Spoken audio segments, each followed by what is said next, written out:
今天我们很荣幸的邀请到了3位主讲嘉宾。首先，让我们有请第一位主讲嘉宾曹慧博士。曹慧博士是耶鲁大学 John C. Mellon 应用物理学教授，美国国家科学院2021年院士，美国文理科学院2021年院士。曹慧博士的研究主要聚焦于理解和控制复杂光子纳米结构中的光传输、散射、吸收和放大，从而让它们得到广泛的应用。下面有请曹慧博士。Now, ladies and gentlemen, let's welcome our first keynote speaker, Dr. Cao Hui.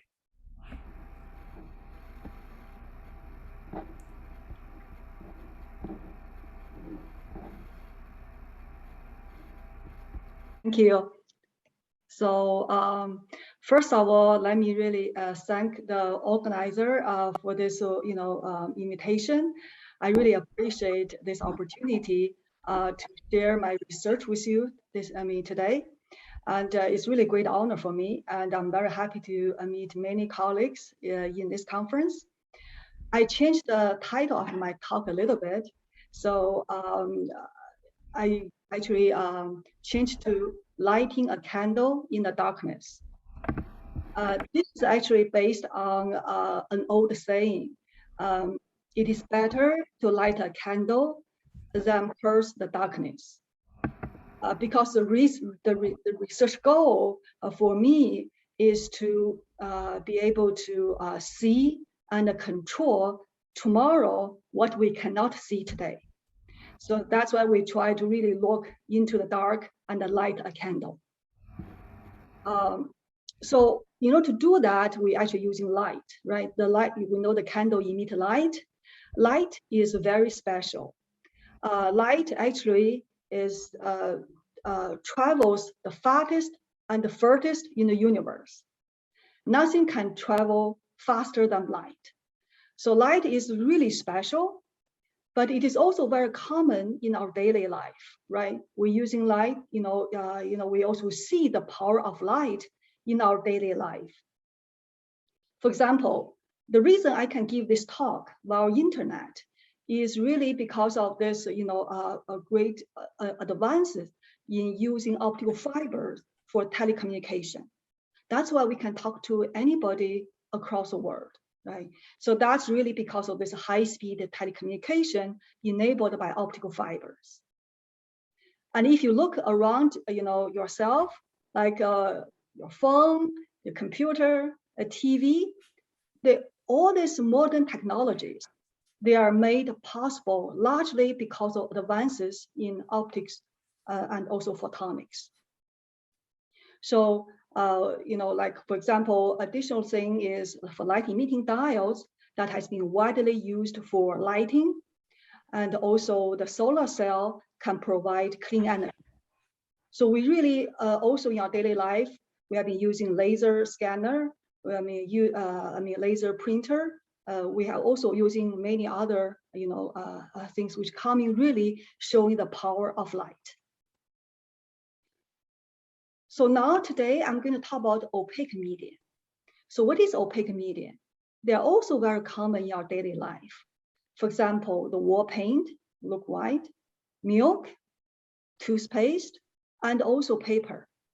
Outside, we can see white cloud, or we can see the fog. They all look white. The reason they look white is because white contains all colors. Those, systems, they all, reflect light of any color. That's why they look white. They do not absorb light. Otherwise, all this medium will look black if they all absorb the light. But here is that all this medium is strongly reflect light.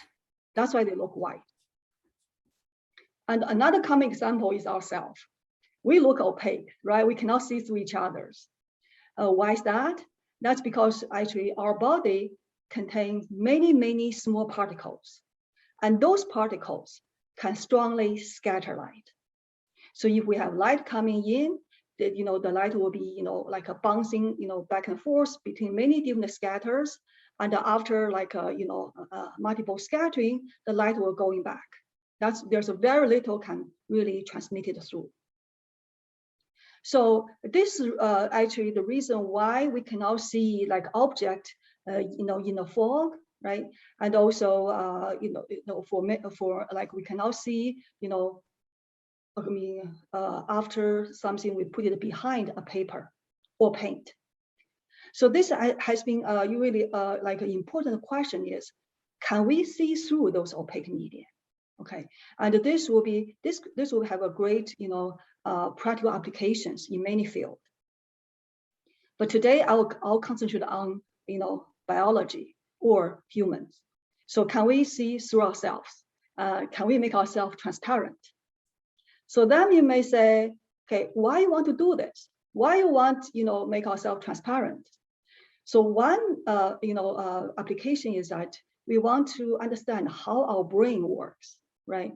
And if we understand how our brain works, this will help us to understand the mechanism of the, brain disorder like Alzheimer, Parkinson's disease, and also like, depression and addiction. So this may possible, will help us to find a cure for those diseases. But then, so in order to do that, we need to see how the brain, works, but we cannot see through them, right? And then, so how we can make ourselves transparent? Well, jellyfish is transparent. So can we make ourselves like a jellyfish? Actually, this can be done. So here shows one example. This is actually a result from a Stanford team. They show this is like a mouse brain. The mouse brain is, as I said, is opaque because strongly scatter light. There's a lot of particles in there. So therefore, you cannot see the letter underneath that, right? Now, actually, there's a technique called the clarity can make this mouse brain transparent. There's still, a brain on top of the, this, paper, but you can now see the letters underneath it because it becomes transparent. And the reason this can be done is that what they have done, this research team, is to infiltrate a special gel into this brain to fix the neurons and then remove those light scattering particles. So therefore, they become transparent. And because of that, they can see this how the brain works because now they can see the three-dimensional structure of the brain shown as this optical image here. And if we zoom in, we even can see individual neurons here. Okay, so that basically will allow us to see how this brain is wired. Okay, so this will give us a lot of information. But unfortunately, in order to using this, the brain is dead, right? So we cannot see how it functions, how it moves, how it react to different tasks.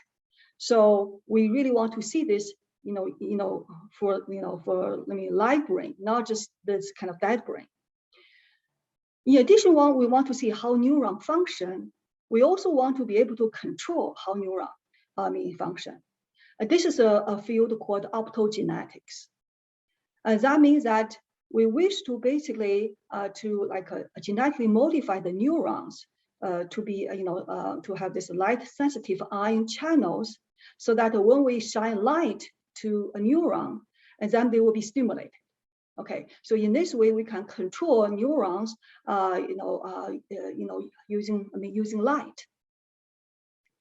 Then you can say, okay, why you want to using light? In order to see how brain works, we have MRI, we have using ultrasound, but the reason we want to using light is that we can have much finer resolution spatially because the wavelength of light is much smaller. So what is our dream, or what is our grand, the grand challenge? That is to be able to have this non-surgical high resolution neuron recording and also neuron stimulation of the brain using light. In other words, we dream to be able to empower the doctors to be able to read out and also write into the brain, non-invasively. We don't want to have any, damage to the brain, but we want to do this in a non-invasive way. So this allows us to really penetrate through the skull using light. right? But we know the skull, it is opaque, nothing, usually the light cannot get through it.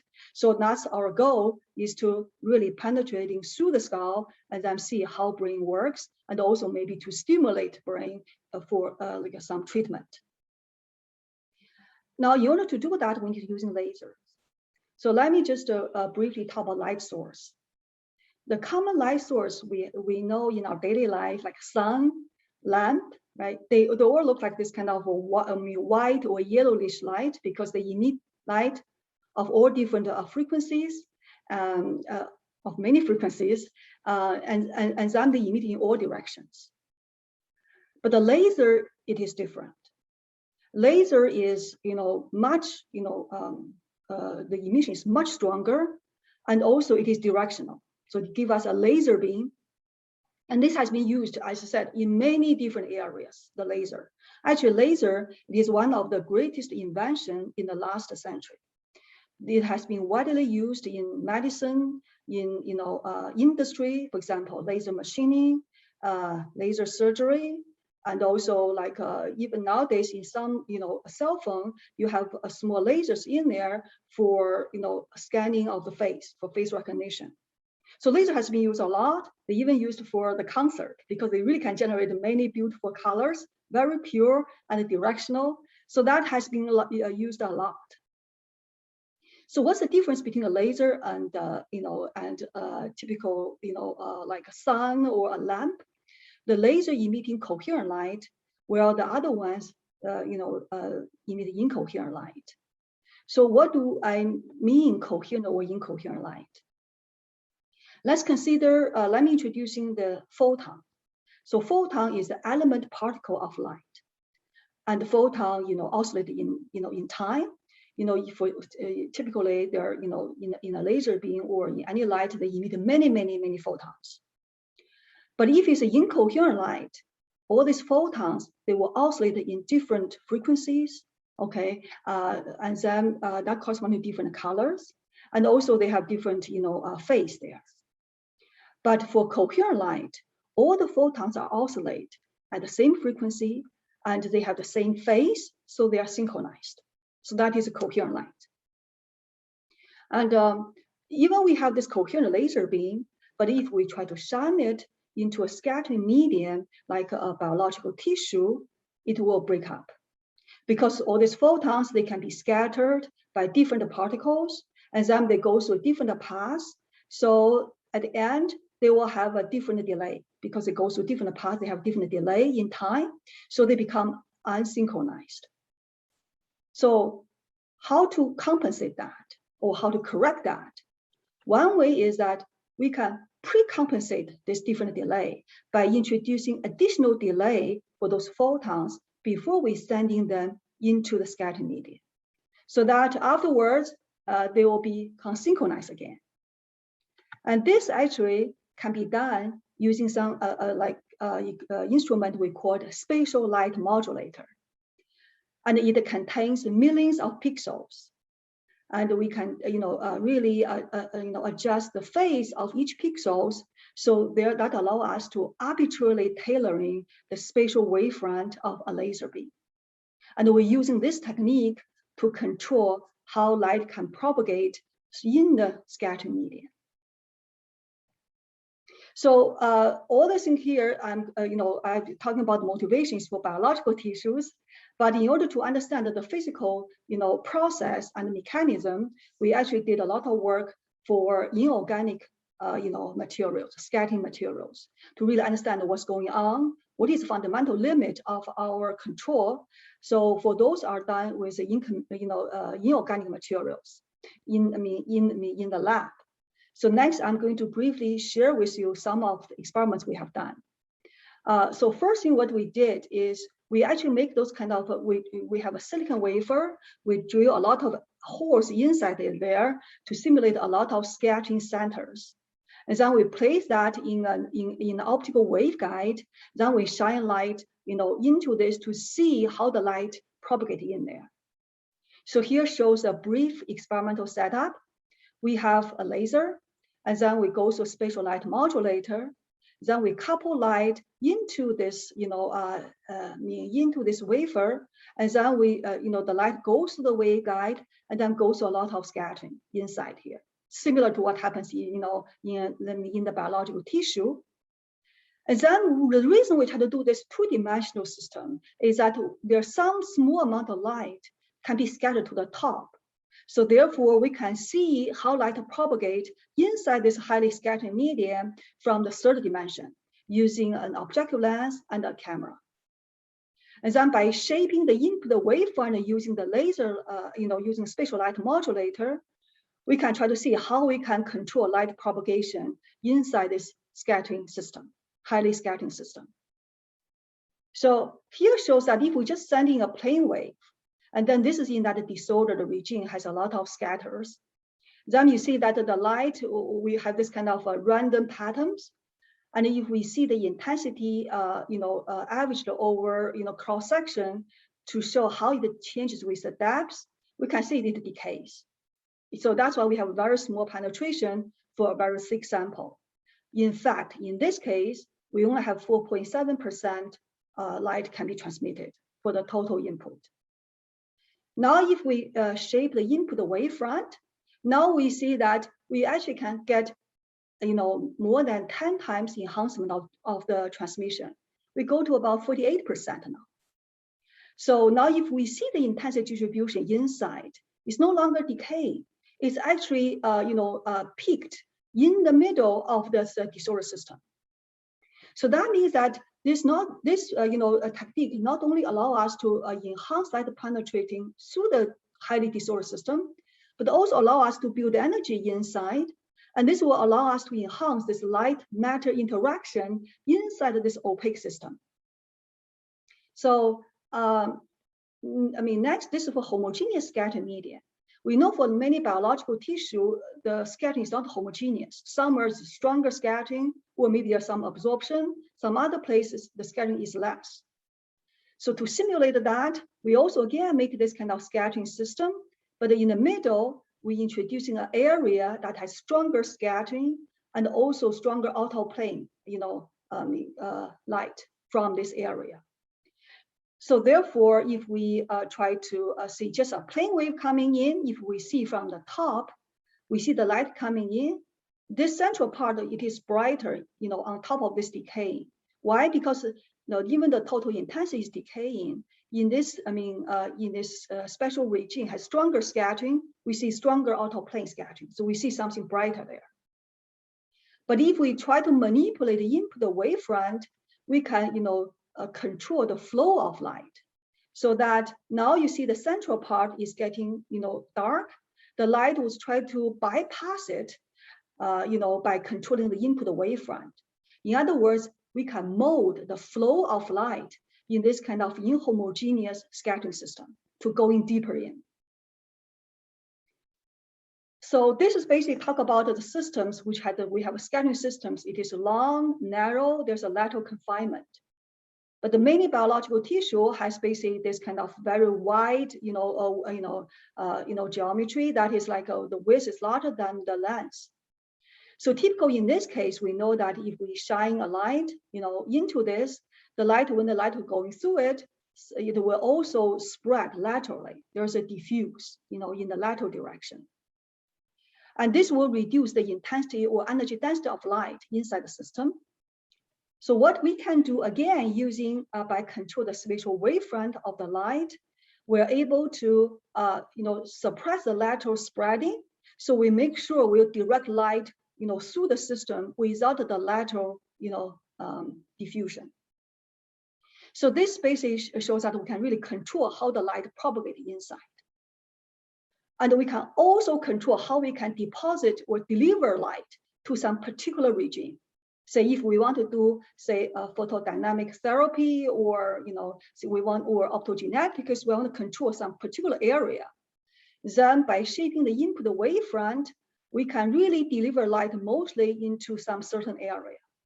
And that, so that one will have a very strong interaction of the light with this local area here. So this is basically a few examples. I try to show you the power of, we have in controlling the light, propagation and also deposition in a highly, opaque or diffusive, strongly scattering system. Of course, this is all for the system which we did in the lab, right? It's inorganic systems. Now, if we want to apply this to like living tissues, there are a lot of, challenges we have to overcome. For example, the living tissue, in the brain, they are moving in time. So that means we really have to adjust the input wavefront very quickly to find this, optimal wavefront to be able to really have light going into the brain. So in order to do this, we not only need sophisticated, optical techniques. We also need some, fast, data analysis, and also maybe using machine learning to help us to get into the brain. So in order to really, achieve this dream, we really need interdisciplinary collaborations. We need the physics to really understand what is the underlying mechanism and what is fundamental limit.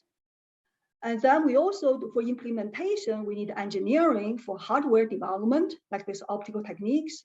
We also need a data science to have this advanced, data analysis, also like say, machine learning or AI. Of course, we also need experts, from biology and medicine to really work together. So therefore, in order to really push the frontier of the scientific research, we really need, people from many different disciplines to work together. And then, so hopefully someday we're able to see into our brain and also help us to really maybe cure some, brain disorders. So with that, I think I'll stop here. Thank you for your attention. 非常感谢曹慧博士的分享。 The appreciation for your wonderful work and the pioneer in this field. On behalf of the Chinese Association for Science and Technology, for this annual meeting, I present the award for the outstanding. Can you see this? Yes, I can see it. I will. This is outstanding is on the side, and there is our association logo on it. Thank you very much. Thank you so much. So can I just say one word? It is really a great honor for me. I really appreciate this award. I also wish to share this award with all my team members, my former and my current team members. They really have done this heavy lifting. And also finally, I wish to dedicate this award to my father, who was a professor of physics at Peking University. Thank you. Thank you. Thank you, Dr. Cao.